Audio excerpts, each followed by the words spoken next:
আজ আপনাদের তৈরি করে দেখাবো আমি যে তেলটা ব্যবহার করি, সিক্রেট তেল বা অর্গানিক তেল।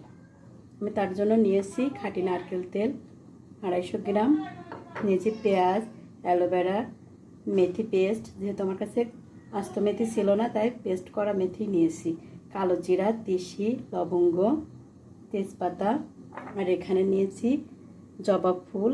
লাল জবা নিলে ভালো হয়, কিন্তু আমাদের গাছে সাদা জবাই ফুটেছিল। মেহেদি পাতা, জবা পাতা, তুলসী পাতা, আর নিয়েছি কেশরাজ।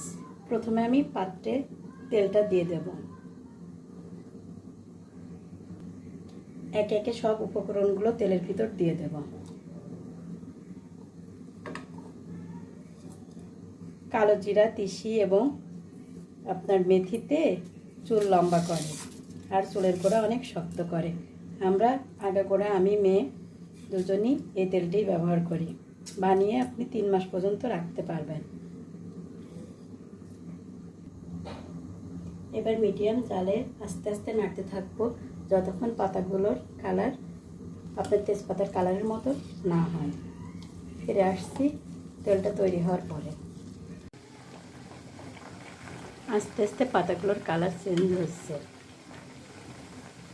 আর তেলের কালারটাও চেঞ্জ হচ্ছে। যখন এই উতলানোটা বন্ধ হবে, ফেনা ফেনা ভাবটা কমে যাবে, একদমই ফেনা আসবে না, তখনই তেলটা তৈরি হয়ে যাবে। উপকরণগুলো সব পুরো পুরো ভাব হয়ে গেছে, ফেনাওটাও বন্ধ হয়ে গেছে। এই পর্যায়ে চুলাটা অফ করে দেব। ঠান্ডা হওয়া পর্যন্ত অপেক্ষা করব, তারপর একটা সুতি কাপড়ে সেঁকে নেব। তেলটাকে আমি ভালোভাবে ঠান্ডা করে নিয়েছি। এবার একটা পরিষ্কার সুতি কাপড় দিয়ে সেঁকে নেব।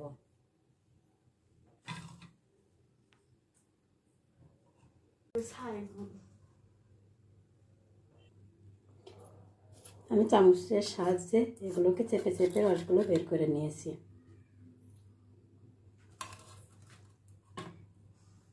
সেঁকে নিয়েছি, দেখুন কালারটা কি সুন্দর এসেছে। পেঁয়াজের কারণে আপনার চুলের গোড়া মজবুত হবে ও নতুন চুল গজাতে সাহায্য করবে, আর অ্যালোভেরায় চুল সিল্কি করবে, আর জবা ফুল আর জবা পাতায় আপনার চুল কালো করে, মেহেদি পাতাতেও চুলের গোড়া শক্ত করে, লবঙ্গতে চুল লম্বা করে। এটা অবশ্যই কাচের পাত্রে সংরক্ষণ করতে হবে।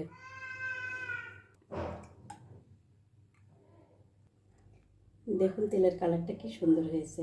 এটা বাইরে রেখে 3 মাস এবং ফ্রিজে রেখে 6 মাস ব্যবহার করা যাবে। আমার ভিডিওটি ভালো লাগলে লাইক, কমেন্ট, শেয়ার করবেন। ফেসবুক পেজটি ফলো করবেন। ইউটিউব চ্যানেলটি সাবস্ক্রাইব করবেন।